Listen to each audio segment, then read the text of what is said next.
США. Июнь 1932 года. На конвенции Республиканской партии в Чикаго решается вопрос, кто будет выдвинут на выборы президента США. Было решено поддержать кандидатуру действующего президента Герберта Гувера. Но это не самое важное решение.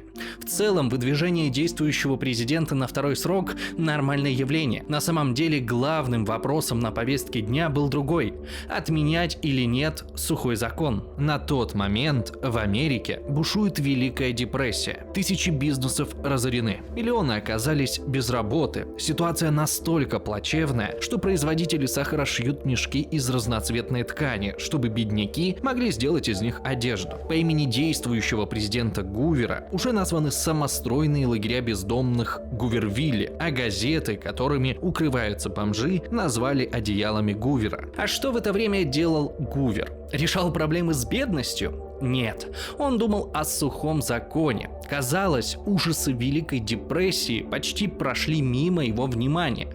Журналист Генри Менкен, который присутствовал на съезде республиканцев, охарактеризовал этот съезд так: самое глупое и самое бесчестное собрание, которое я когда-либо видел. Впрочем, думаю, Менкен удивился бы, если бы посетил съезд Демократической партии, который проходил здесь же, в Чикаго, 2 неделями раньше. Потому что главный конкурент Гувера, демократ Франклин Рузвельт, тоже назвал отмену сухого закона среди 5 мер, которые он примет сразу после вступления в должность. Сегодня мы поговорим об одном, наверное, из самых медийных событий из истории США 20 века – об эре сухого закона. Согласитесь, эпоха сухого закона – это прям известный момент, если мы говорим о его культурном значении, потому что это, самый настоящий нуар. Великий Гэтсби, Аль Капоне, бутлегеры, мафия, подпольные бары, коррумпированные копы и детективы в плащах и шляпах, которые слишком стары для этого дерьма. В любом случае, мы достаточно хорошо себе представляем, как американские 1920-е выглядели внешне. Ну, хотя бы в джазе только девушки все смотрели. Но сегодня я постараюсь копнуть чуть глубже, чтобы разобраться, почему 20-е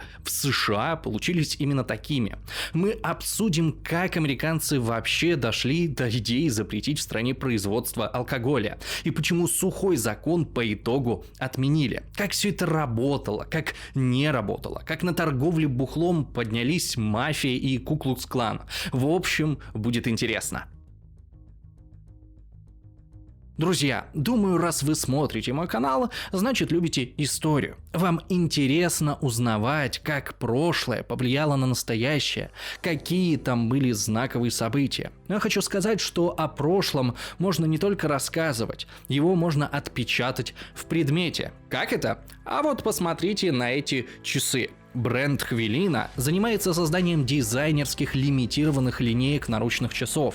Каждая коллекция символизирует какое-то событие или эпоху. Вот у меня, например, часы из коллекции LMR. Они вдохновлены эпохой промышленной революции. Если точнее, то открытие железной дороги между Манчестером и Ливерпулем в 1830 году. Одной из первых железных дорог в мире, где использовались только паровозы. Боковые стороны часов стилизованы под рельсы, а в профиль боковые грани похожи на конструкцию балочных мостов. Минималистичный дизайн циферблата – это тоже отсылка. Во-первых, дизайн часовой стрелки похож на классические вокзальные часы 19 века, а во-вторых, видите отметку на 27-й минуте. Это сделано специально, как напоминание, что поезда на этой железной дороге курсировали со скоростью 27 км в час.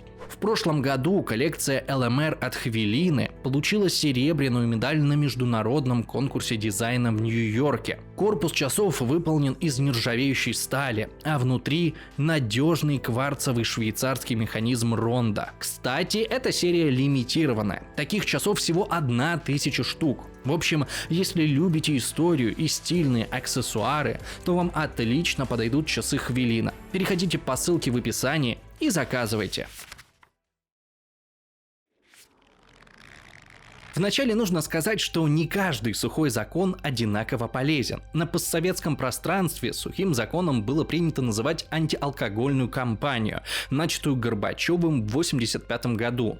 Но это и близко было не похоже на то, что происходило в США. Горбачевская борьба с пьянством – это было именно что борьба со злоупотреблением алкоголем. Да, в процессе ограничивали продажу спиртных напитков, да, уменьшали производство и вырубали виноградники, но именно уменьшали и ограничивали, запретить саму продажу, изготовление алкоголя в СССР никто не додумался. А вот в США это было записано прямо в Конституции. Это жесть, которая в современном мире встречается разве что в исламских странах. Но как американцы вообще дошли до жизни такой? И начнем мы с виски, основным алкоголем в США, с которым, собственно, и боролись. Вообще, само виски появилось где-то в 15 веке, когда европейские алхимики изобрели перегонный куб, а жидкость, которая выходила из куба, они прозвали аква витая, то есть вода жизни.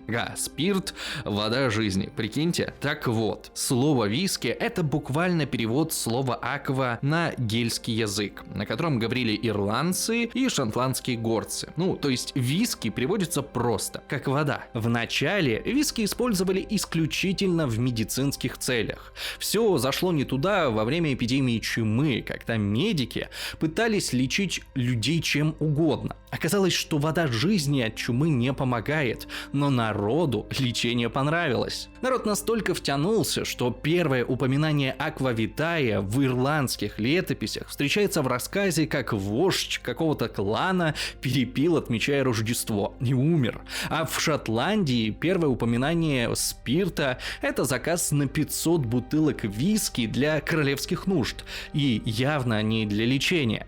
Так вот, в 18 веке, после присоединения Шотландии к Великобритании, в стране подняли налоги на производство алкоголя и ввели отдельный налог на солод. Сработало это как всегда. Большинство официальных производителей разорились, но виски никуда не исчез. Его просто стали гнать в подпольных условиях. По факту этот напиток стал чем-то вроде самогона. И именно в таком качестве низкосортного подпольного бухла он и попал в Америку. Потому что шотландцы активно эмигрировали за океан. И вообще первая волна американских колонистов, то есть то поколение, которое, собственно, и основало Штаты, это были в значительной степени шотландцы. А где селились шотландцы, туда они сразу привозили самогонный аппарат и начинали гнать вискарь. Этот напиток уже к концу 18 века стал, можно сказать, американским национальным.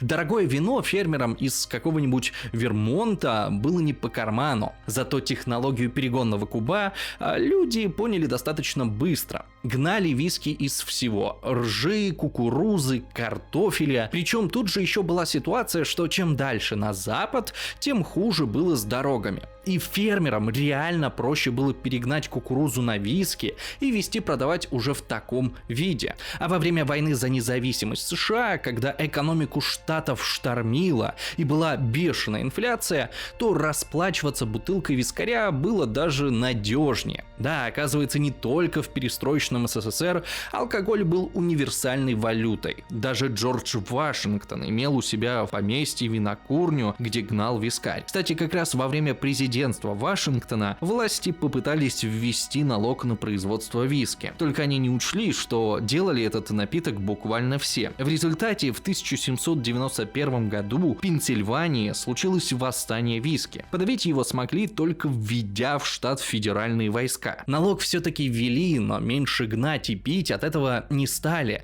Под это даже идеологию подвели. Типа безалкогольные напитки, чай или кофе там – это наследие Британской империи, а значит колониализм. А мы суровые мужики с фронтира. Мы будем пить виски. Зная это, понимаешь, почему во втором Кингсмане секретное шпионское агентство в США было построено именно вокруг фирмы по производству бухла. Возникла целая культура салунов. Нам сейчас это слово больше знакомо из вестернов, но вообще салуны были по всей территории США. Это было, по сути, такое место, куда простой человек мог заскочить после работы, чтобы расслабиться. А как расслабляется работяга? Понятно как: карты, наркоты, бухло и бабы. Поэтому при салунах еще работали бордели. То есть можете себе представить атмосферу: куча разгоряченных алкоголем мужиков, драки, преступность. А еще, кстати, нарушение процедуры выборов. Неоднократно были случаи, когда какой-то кандидат в местные органы власти просто приезжал к ближайшему салуну, выставлял всем тамошним бухарикам бесплатную выпивку, а затем грузил их в телеги и вез к избирательному участку, где они радостно за него голосовали. В 19 веке в Штатах, по оценкам историков, пили втрое больше, чем сейчас. Для мужика из глубинки было нормой за день пропустить несколько кружек виски. Не стопариков по 50, а кружек. Ну то есть виски буквально пили, как сейчас пивас. Только, это, как вы понимаете, совсем не пивас, что по градусам, что по уровню вреда для здоровья. В середине 19 века американцы выдували на душу населения 18,5 литров чистого алкоголя в год. Если что, довоенный показатель Украины 8,6 литра. ВОЗ утверждает, что для популяции плохо, если потребление алкоголя выше 10 литров на душу населения в год. То есть ситуация буквально была за гранью. И, разумеется, вызывала протесты. Вообще, желание ввести сухой закон в США не в 20 веке появилось. Уже в 1784 году вышла книга «Исследование о взаимодействии крепких спиртных напитков на человеческое тело и разум». Ее написал врач Бенджамин Раш. Это не просто какой-то сельский доктор, а один из отцов-основателей США. То есть человек не последний. И уже в 1789 году в Америке возникло первое общество трезвости. 200 фермеров собрались и дали клятву не употреблять алкоголь. Еще нужно обратить внимание на один момент. Это все происходило под религиозными лозунгами. Вообще США — это изначально очень религиозная страна. Да, в общем-то и сейчас, но раньше прям вообще. Первая волна американских колонистов, которые приплыли на территорию будущих США из Англии,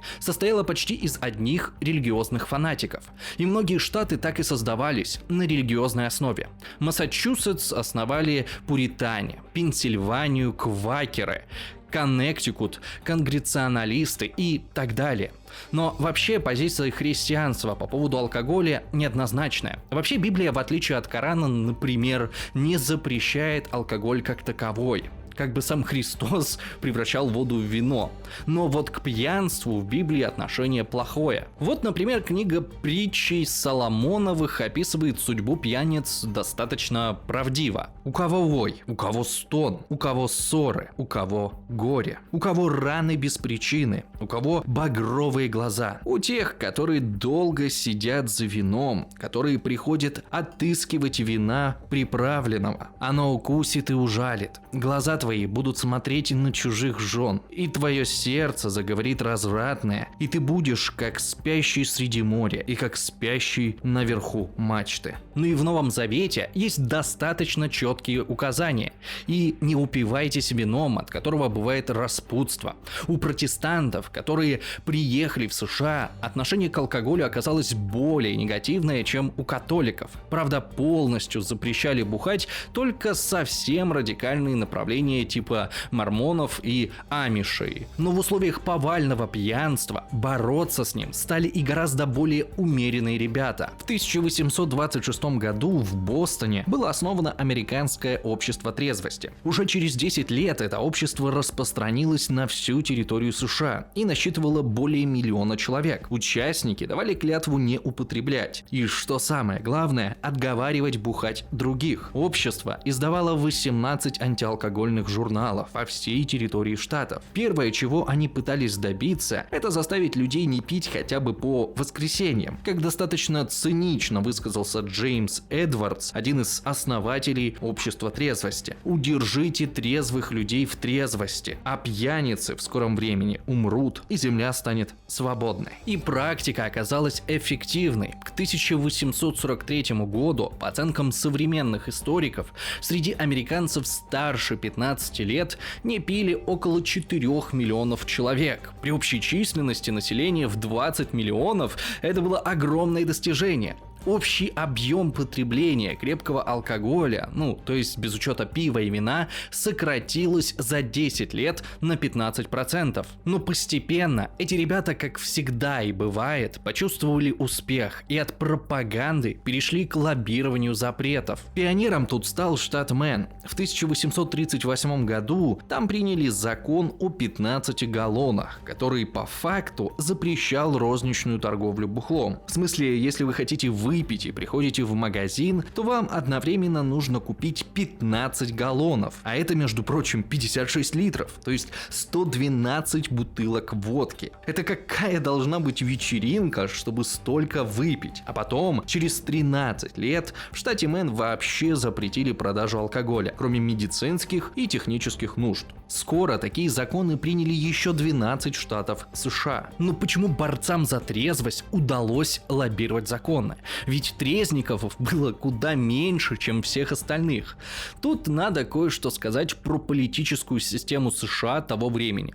Как раз в начале 50-х возникает республиканская партия. И отражала она интересы северян, особенно во время гражданской войны. Но именно потому, что это была партия северян, а движение за трезвость тоже началось на севере, республиканцы просто затянули его внутрь себя. То есть радикальные трезвенники стали одной из политических групп внутри республиканцев. Но примерно в те же годы возникла и главная проблема. Идеи отказа от алкоголя были популярны среди условных васпов, то есть белых англосаксонских протестантов. Но в середине века в США ломанулись огромное количество мигрантов. Во-первых, бахнул великий голод в Ирландии. Во-вторых, по Европе прокатилась волна революций. Революции эти были подавлены, и опять же, тысячи европейцев, немцы, венгры, поляки, чехи тоже бежали за океан. В Нью-Йорке на 1847 год все население составляло 372 тысячи человек. И за один только год в город прибыло 52 тысячи ирландцев, а в Бостон с населением в 100 тысяч человек приплыли 37 тысяч мигрантов. И вот уже для них все эти культурные нормы были немного дикостью. Типа вы что, пытаетесь запретить ирландцам пить? Что за чушь? Поэтому уже в 1856 году в Портленде случился ромовый бунт, когда ирландские мигранты штурмом взяли губернаторский дворец, а при подавлении восстания было убито как минимум 7 протестующих. На самом деле дело не только в алкоголизме. У первых американцев все было просто. У них были церковные приходы, были церкви, куда ходило большинство местных жителей, и которые были таким центром общения. А вот новые беженцы из Европы такого были лишены, и зачастую именно салуны становились местом тусовок приезжих. Конечно, для местных жителей это выглядело еще хуже, потому что по факту салуны теперь стали не только греховным местом с виски и профурсетками, но и основой создания этнических преступных группировок. Некоторые салуны откровенно стала держать ирландская мафия. Борцы за трезвость начали в ответ объединяться с движением за изгнание мигрантов под лозунгом «Ирландцы нас спаивают». Учитывая, что все американцы, кроме индейцев, это мигранты, звучит довольно иронично. Общество тех, кто понаехал раньше, против тех, кто понаехал позже. Но остановить вал мигрантов было просто невозможно. Они как начали массово валить в США в середине 19 века, так и продолжают до сих пор. Но на самом деле, дело, конечно, не только в мигрантах. Америка из аграрной страны становилась индустриальной. Общество фермеров и маленьких городков, где все друг у друга на виду, все ходят в одну церковь и слушают одного пастора, постепенно заканчивалось. А в больших городах с толпами рабочих бороться за моральные скрепы было уже невозможно. Тут же еще была какая фигня? С одной стороны, у нас борьба за трезвость, а с другой — принцип свободы рынка. И жесткие ограничения на продажу алкоголя явно этот принцип свободы нарушали. Поэтому все те сухие законы, которые я недавно перечислил, их быстро отменяли. Ну или они просто не работали. работали. Вот в 1880 году сухой закон был принят в Канзасе. И что? Ковбои стали меньше пить? Неа, просто салуны теперь стали работать 100% в черную, а местные власти закрывали на это глаза. И так это было по всему Западу. Думаю, вам теперь понятно, почему в вестернах, в салунах всегда тусуются какие-то мутные типы. Потому что салуны на Западе в целом были мутным местом. Короче, все 19 столетие ситуация с алкоголем в США моталась туда-сюда. А из-за всей этой байды мы получили, знаете что? Кока-колу. Вообще, основатель Кока-колы Джон Пембертон не планировал делать именно газировку. Он хотел забабахать нечто совершенно иное – вино с кокаином, что-то типа абсента в общем. Идею он подсмотрел во Франции, где такое уже было. В общем, Кока-кола, точнее тогда еще French Wine Coca, должна была быть именно вином, но тут внезапно власти штата Джорджия вводят сухой закон, и в результате решено было сделать ребрендинг и выпустить безалкогольную версию вайн-коки под названием Coca-Cola. Пембертон еще и в рекламную кампанию на этом сделал со слоганом «Coca-Cola для тех, кто выбирает жизнь без алкоголя». Без алкоголя, но с кокаином. Безудержное веселье. В начале 20 века в США началась новая волна борьбы за трезвость. Теперь в центре была антисалунная лига. Во главе ее стояли люди своеобразные. Взять хотя бы Эри Нейшн. Она была учительницей и достаточно специфической. Начать стоит с того, что она дважды была замужем, но детей не было.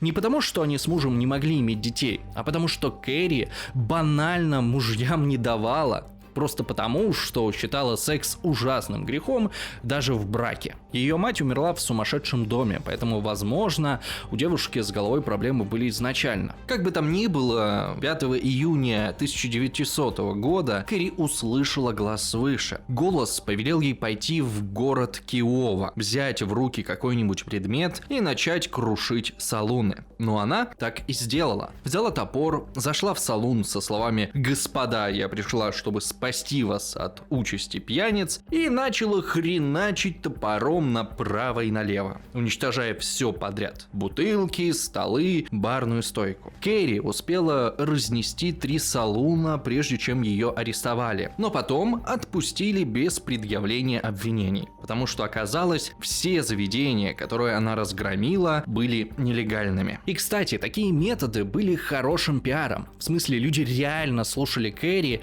и других подобных радикальных проповедников и думали, а может в этом что-то есть? Ну, по крайней мере, политики решили использовать это в своих целях. В 1905 году сухой закон действовал в Канзасе, Мэне, Небраске, Северной Дакоте. А к 2016 году такой был уже в 26 штатах. Я это все рассказываю чисто с одной целью – показать, что американские власти не то, чтобы внезапно сошли с ума и ввели сухой закон. На тот момент, когда это вышло на государственный уровень, движение за запрет алкоголя существовало уже почти 100 лет. И к 1917 году, когда США вступили в Первую мировую войну, антисалунная лига набрала большой вес в обществе. За запрет алкоголя выступали также медийные фигуры, как миллиардер Эндрю Карнеги и лидер афроамериканцев Букер Вашингтон. А еще за запрет алкоголя оказалось командование армии. На флоте сухой закон тоже был введен задолго до того, как стал общеамериканским. Там даже отменили традиционную выдачу грога, хотя она существовала с 18 века. А еще в 1917 году война была против кого? Против Германии. А значит что? А значит опять началась националистическая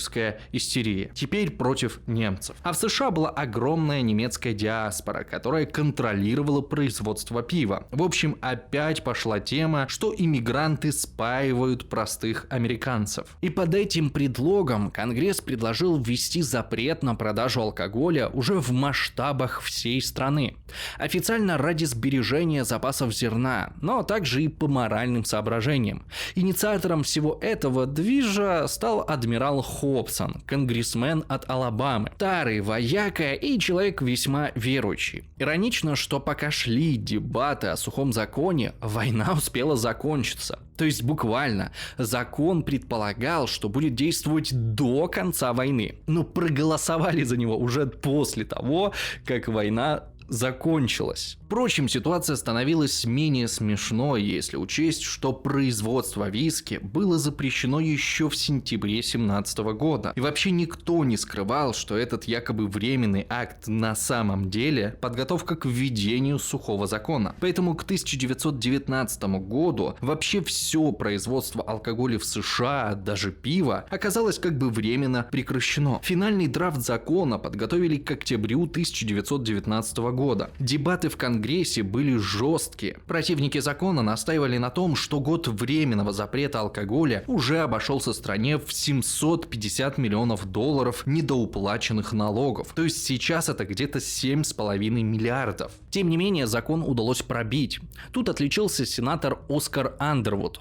Он был харизматичным и активным демагогом, который напирал на вред алкоголя для нравственности. Что интересно, против сухого закона выступал даже президент Вильсон. Он наложил вето, но даже это не помогло. Причем это был не просто закон, это была поправка в Конституцию, 18-я. То есть прям в Конституцию США вписали, что производство, продажа или даже транспортировка дурманящего спиртного внутри страны, импорт таковых в страну или даже экспорт из страны в качестве напитков запрещены в США и на всех территориях, попадающих под соответствующую юрисдикцию. Под словом «дурманящего» подразумевалась крепость больше полградуса. То есть в целом сюда можно было отнести кефир и квас, но при этом употреблять алкоголь было можно. Кроме того, можно было и гнать его для себя. То есть формально это было запрещено, но запрет быстро отменили. Каждый гражданин мог в год гнать до 200 галлонов, то есть где-то 600 литров, что как бы ого-го какая цифра. Для контроля за соблюдением всех норм была даже создана отдельная служба – Бюро сухого закона. В январе 1920-го поправки вступили в силу. Итак, как же все это работало? Или точнее, как не работало? Нет, все-таки какой-то удар по производству алкоголя нанести удалось. В смысле легального алкоголя. Тут хуже всего пришлось пивоварам. Пивоваренная промышленность просто навернулась. Как пример, в Сент-Луисе, одном из крупнейших городов США, до 1920 года было 22 пивоварни. Пережить сухой закон и снова открыться смогли только 9 из них. И только те, у кого были ресурсы, денежные запасы и кто смог перестроиться на производство другого товара. Крупнейший в мире сегодня производитель пива Anheuser-Busch, например, во время сухого закона перешел на производство, в общем-то, всего подряд. От дрожжей и газировки до внезапных холодильников и автомобильных кузовов. Интереснее поступили производители вина. В продажу поступил так называемый винный кирпич. По сути, просто концентрат виноградного сока. А к нему прилагалась инструкция. Типа такой: растворите концентрат в галлоне воды. Но ни в коем случае не оставляйте емкость в темном прохладном месте на 21 день, иначе сок превратится в вино. Просто и элегантно. В первые годы производство и потребление алкоголя в США, похоже, действительно резко сократилось. По крайней мере, по данным полиции, в 1921, то есть в первый год сухого закона, количество преступлений, совершенных по пьяной лавочке, упало аж на 80%. Ну, потому что люди действительно стали меньше пить. Но потом число таких преступлений стало только расти. Потому что на самом деле запретить людям бухать внезапно оказалось невозможно. А согласно всем законам рынка, если спрос есть, то будет и предложение. Потому что несмотря на весь антиалкогольный активизм, о котором я вам тут рассказывал, идеи радикальной трезвости все-таки поддерживало меньшинство населения. Так вот, спрос был. И раз легального алкоголя больше не было, то что ж, люди пошли за нелегальным. Собственно, я уже говорил, что в предыдущие попытки ввести сухой закон все заканчивалось только тем, что торговля алкоголем уходила уходило в черный сектор. А теперь запрет был глобален, и значит последствия были глобальными. Возникла целая профессия бутлегеров, торговцев нелегальным бухлом. Кстати, само слово бутлегер происходит от бутлег. Голенище сапога. Потому что в деревнях прятать шкалик в голенище – это был самый простой вариант хранения нелегального пойла. Появились спикизи, подпольные бары, где этот алкоголь разливали. Спикизи, кстати, переводится как «говори тихо». Это могли быть и стопроцентно нелегальные заведения, и вполне себе официальные рестораны, где в главном зале было все прилично. Но был и второй зал для особых гостей, где как раз наливали покрепче. Кстати, именно тогда, в 1920-е, в моду вошли коктейли. Когда ты пьешь не откровенный алкоголь, а черт пойми, что намешано из разных напитков, и со стороны непонятно, что ты на самом деле сидишь и бухаешь. В 1927 году насчитывалось около 30 тысяч нелегальных баров, что вдвое превышало количество легальных баров до сухого закона. Бухло, к слову, могло быть очень разное. Были бутлегеры, которые торговали откровенной бормотухой, самогоном и даже спиртосодержащими настойками для ванн и прочим боярышникам. Были люди, которые в домашних условиях варили пиво и вино. Были врачи, которые могли за небольшую взятку прописать рецепт на виски, который продавался в аптеках типа в лечебных целях. Разумеется, качество такого алкоголя зачастую было хреновым. В тогдашней Америке ходил такой анекдот. Владелец подпольного бара купил у бутлегера пробник его продукции, отправил в лабораторию на анализ и получил ответ: «У вашей лошади диабет». Но самогонщики – это была верхушка айсберга, самое примитивное и дешевое пойло. Для более взыскательных особ существовала, например, контрабанда. В Америку регулярно завозился джин из Великобритании, вина из Франции, виски из Канады, ром из Багамских островов. Алкоголь возили обычно либо на лодках, либо в тайниках под днищем вагонов. Одна только канадская провинция Квебек, которая граничила с Чикаго, за 1921 год импортировала больше виски, чем за предыдущие 10 лет вместе взятые. И при всем при этом Канада, как мы сейчас знаем, не была главной точкой ввоза алкоголя в США. Возник даже такой термин «румранер» – специальный корабль, доставляющий алкоголь. Вдоль побережья США от Нью-Джерси до Техаса эти корабли сновали так часто и быстро, что этот район даже назвали Ромовым бульваром. Чтобы обмануть береговую охрану, была придумана схема, когда корабль с бухлом перегружал в открытом море тару на шлюпке, и уже в таком виде она отправлялась к берегу. Потом, разумеется, выгружали все за пределами населенных пунктов и везли к получателю по суше. На этом деле зашибали просто бешеные деньги. Власти США даже пытались перекрыть границу с Канадой. Если что, это было чуть ли не единственный раз за историю двух стран. Причем перекрыть это слабо сказано. Доходило до того, что сотрудники бюро обстреливали канадский берег, если замечали там бутлегеров. В 1929 году даже случилась трагедия. Американская береговая охрана потопила канадское торговое судно с виски. Вроде бы подозревали, что судно шло к берегам США, но вообще-то его потопили в нейтральных водах, в 300 километров от американской границы. Причем погиб капитан корабля, канадский гражданин. Этот инцидент чуть было не поставил США и Британскую империю, которой принадлежала Канада, на грань войны. Разбирательства шли долго, и в конце концов договорились считать, что приказ стрелять это было как бы не решение американского государства, а инициатива конкретного долбоклюя из береговой охраны, которого показательно наказали. Учитывая эту байду с Канадой, становится гораздо понятнее, почему центром американской мафии стала Чикаго. Город как раз на канадской границе, через который шла контрабанда алкоголя. Достаточно быстро большую большую часть бутлегеров подобрали под себя мафиози. И Аль Капоне, и глава нью-йоркской мафии Лаки Лучано, они все так или иначе строили свои империи на торговле алкоголем. Вообще забавный или не очень момент. Нам как-то проще думать, что расцвет криминала в США пришелся на времена Великой депрессии. Это как-то логично даже, исходя из стереотипов, что преступность вырастает в условиях экономического кризиса. Но на самом деле, если мы обратимся к статистике, то получится, что в 1930-е годы преступность уже шла на спад, а пик пришелся именно что на ревущие 20-е, как их называют историки. То есть на время, когда, в общем-то, американская экономика была на небывалом подъеме. Вот только ревущие 20-е — это еще и времена сухого закона. И во время борьбы за денежные потоки от контрабанды алкоголя совершалось столько убийств, что Великой депрессии и не снилось. Тот же самый Аль Капоне потом в суде рассказывал, что только за 2 года заработал на бутлегерстве $1 миллион. И это только его личный доход. Годовой оборот всех структур Аль Капоне достигал 60 миллионов. Подсчитано, что за один рейс из Канады контрабандисты могли поднимать более $100 тысяч.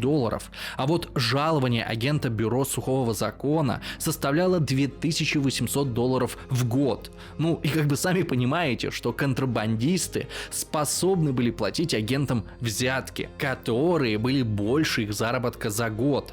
С таким баблом мафия реально могла спокойно идти во власть. Не в прямом смысле, конечно, но деньги на подкуп местных депутатов и чиновников у них всегда были. Город Галвестон в Техасе, через который шел поток контрабанды рома, например, даже называли свободным государством Галвестон, потому что в городе власть местных мафиози была больше, чем власть каких бы то ни было государственных структур. Кстати, тут стоит отметить, что и Аль Капоне, и Лаки Лучано были выходцами из сицилийской диаспоры. На тот момент она существовала в США уже полвека. Итальянские преступные группировки тоже были достаточно давно, но только сухой закон создал ту сицилийскую мафию, которую мы знаем. Тут, кстати, можно напомнить, что весь этот движ с сухим законом был изначально затеей протестантов, так что понятно, почему именно итальянская и еврейская мафия стали крышевать контрабанду алкоголя. У них просто не было таких заморочек из религии. И еще о коррупции. Сухой закон ее поднял на небывалую высоту. Даже Гарри Дотери, генпрокурор США, брал взятки от бутлегеров. Аль Капоне, по некоторым данным, имел на зарплате половину полиции Чикаго. Бутлегер Джордж Ремус вообще торговал алкоголем, в том числе через полицейских. То же самое было в Канзас-Сити, где местный мафиози контролировал полицию, поэтому торговля алкоголем шла почти в открытую. И даже хрен бы с вот такими вот фактами.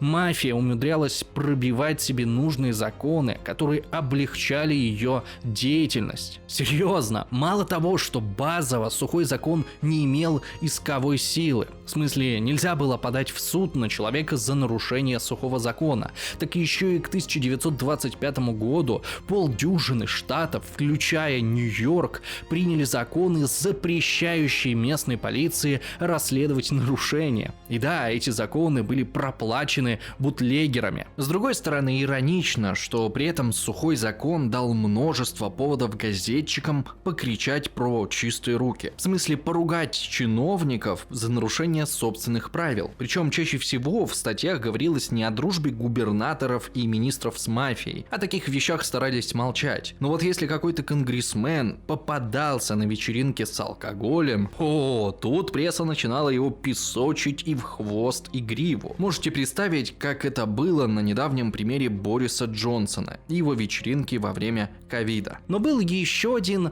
неблаговидный момент с работой сухого закона. На нем внезапно поднялся Ку-клукс-клан.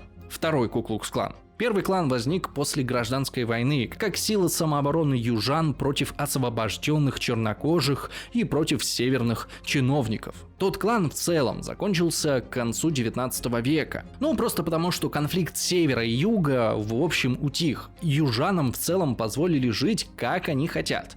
Власть в южных штатах вернулась к бывшим конфедератам, а освобожденные чернокожие быстро лишились избирательных прав, да и вообще каких-либо прав, и были снова низведены до прислуги и батраков на плантациях. Линчевать стало особо некого, и Ку-Клукс-клан медленно загибался. Новый всплеск интереса к теме, как ни странно, вызвал кинематограф. В 1915 году на экраны США выходит фильм «Рождение нации» и становится блокбастером года. Фильм с успехом идет в кинотеатрах по всей стране. Его отдельно показывают президенту Вудро Вильсону. А суть была в том, что этот фильм был как раз о первых годах после гражданской войны, о том, как на побежденном юге освобожденные рабы творят беспредел, грабят и насилуют. И только герои из Ку-Клукс-клана могут остановить всю эту анархию. А еще там есть любовная линия между сыном конфедерата и дочерью политика из северного штата. И в конце концов, конечно, южный принц на белом коне в белом балахоне спасает северную принцессу от рук чернокожих дикарей. Ну, то есть идеология фильма была такая: в гражданской войне не было хороших и плохих. Северяне тоже перегнули палку с реконструкцией, наломали дров. Да и давать гражданские права черным было ошибкой.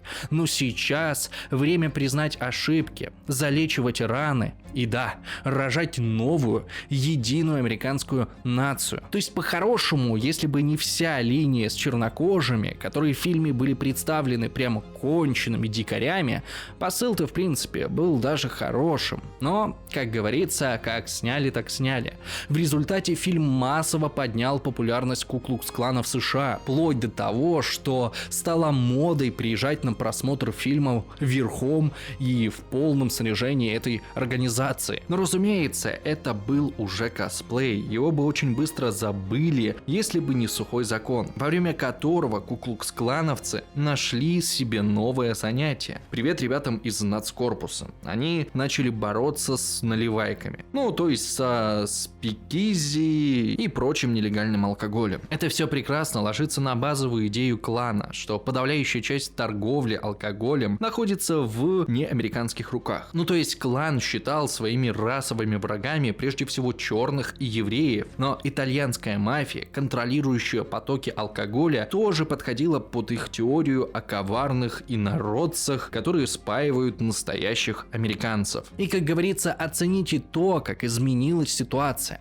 Первый клан, который вешал чернокожих, боровшихся за свои права на американском юге, был явлением, в общем-то, региональным. Ну, то есть повестка про плантаторов и их привилегии, про предоставление афроамериканцам избирательных прав, она была достаточно далека от интересов обывателей в других частях США. Более того, тот первый клан воспринимался на севере как какие-то недобитые мятежники, которые мешают восстановлению конституционного порядка в Южных Штатах и убивают там наших парней, в смысле солдатов и чиновников Севера.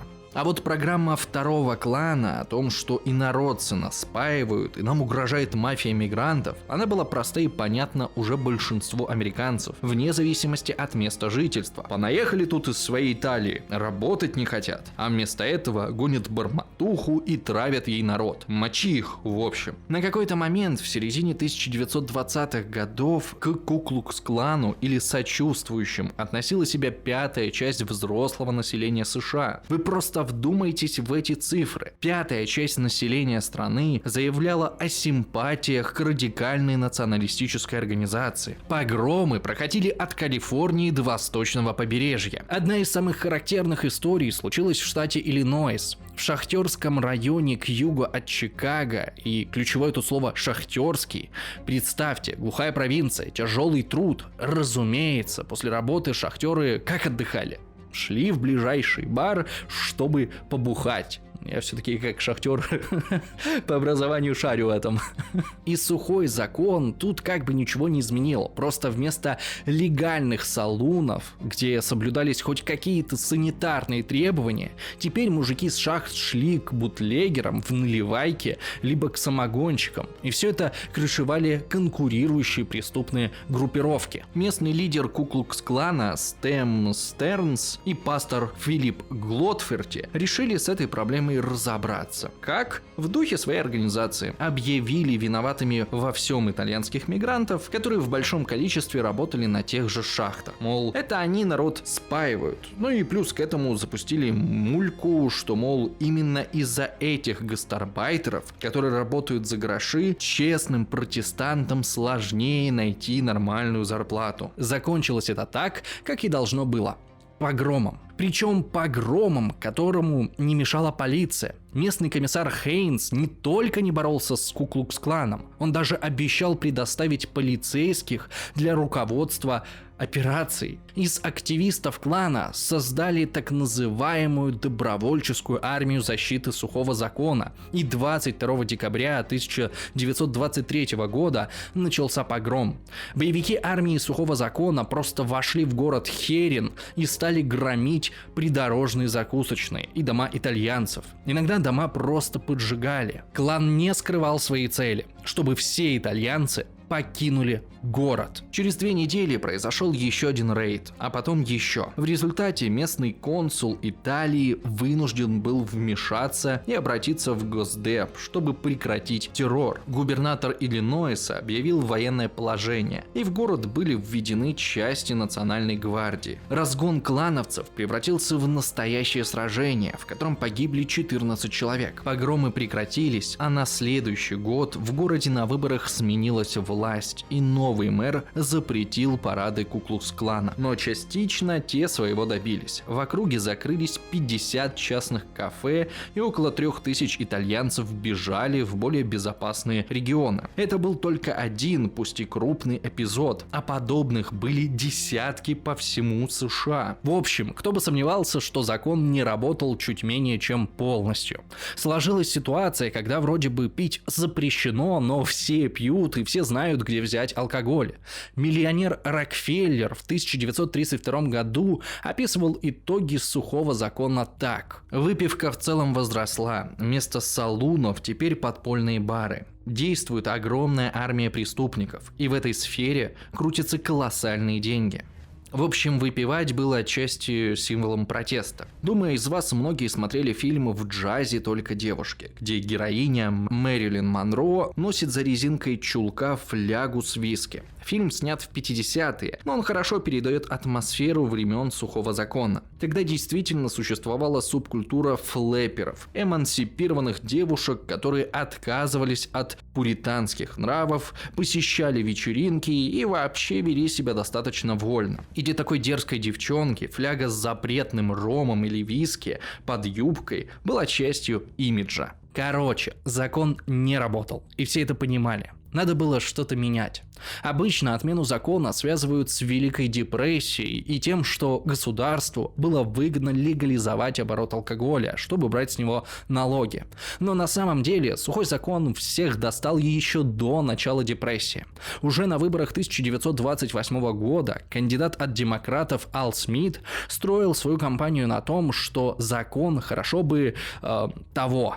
Но тогда Ку-клукс-клан быстро вспомнил, что Смит католик и ирландец. Этого хватило, чтобы он проиграл выборы. Но вот уже к 1932 году ситуация изменилась. Во-первых, республиканская партия, которая до последнего отстаивала идею сухого закона, не слабо так обанкротилась из-за неспособности администрации Гувера справиться с Великой депрессией. А во-вторых, демократическая партия резко обновилась. Ситуация типа погрома итальянцев не прошла даром. удара, и теперь все этнические меньшинства поддерживали демократов, как силу, которая может дать отпор Ку-Клукс-клану. Да и вообще, помимо этого, демократы сделали упор на привлечение в партию обычных работяг, которым вся эта борьба за трезвость только мешала. В общем, логично, что кандидатом от демократов стал губернатор штата Нью-Йорк Франклин Рузвельт. Рузвельт любил прибухнуть, не скрывал этого, и часто на людях пил мартини и высказывался против сухого закона.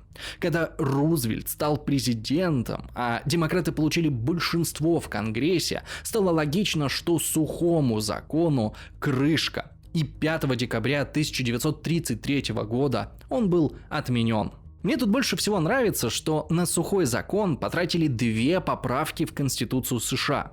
18-й поправкой его ввели, а 21-й отменили. Тут должны быть какие-то выводы, но только как и с любой антиалкогольной кампании в истории, тут сложно говорить, что хорошо, а что плохо. С одной стороны, у нас есть данные, что сухой закон, видимо, действительно повлиял на потребление алкоголя. В смысле, оно сократилось к 1929 году на 30-50% и не восстановилось до 1960-х. Смертность от цирроза печени среди мужчин снизилась за те же годы втрое. С другой стороны, это, видимо, случилось за счет малопьющих, а те, кто пил, просто перешли на суррогаты. И к 1927 году общее количество смертей от фальсифицированных спиртных напитков достигло примерно 50 тысяч человек, а также значительно увеличилось число случаев слепоты и паралича. В общем, если как-то обобщать, то получается, что в целом, да, действительно, сухой закон отчасти сработал в том смысле, что количество непьющих в стране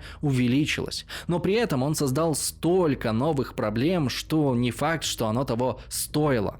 Джордж Фридман, американский политолог, в конце нулевых изложил теорию, что США прошли в своем развитии несколько этапов: пионеров, мелких городков, индустриальных центров и постиндустриальных пригородов.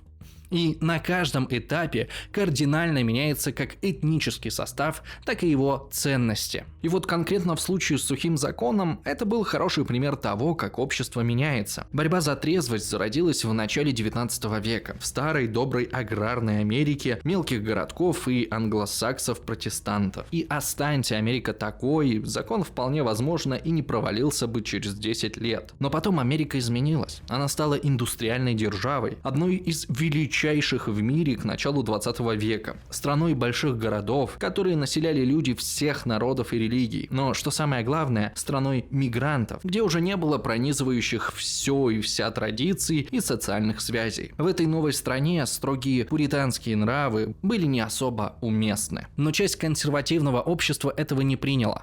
И эта часть в лице антисалунной лиги, республиканской партии, Ку-Клукс-клана, которые выступали, скажем так, за традиционные ценности, смогла в начале 20 века получить политическую власть и протолкнуть сухой закон в Конституцию. Вот только оказалось, что общество уже другое, что, например, в том самом Бостоне, родине американских пуритан и когда-то самом жестко религиозном штате, большинство населения уже составляют ирландцы и итальянцы, которым протестантская мораль до лампочки, потому что они вообще католики. Ну и да, в результате сухой закон ничего, кроме неудобства для всего общества и расцвета коррупции, не принес. А в итоге историки именно со времен сухого закона отсчитывают время, когда диаспоры в США пошли в политику, потому что поняли, что надо отстаивать свои интересы от тех же сторонников традиционных ценностей в лице Ку-Клукс-клана и голосовали за Франклина Рузвельта, который пообещал отменить сухой закон. Собственно, превращение демократической партии в то, что она есть сейчас, было начато именно тогда. В отдельных штатах, правда, запрет алкоголя просуществовал еще долго. Например, в Миссисипи сухой закон отменили только в 1966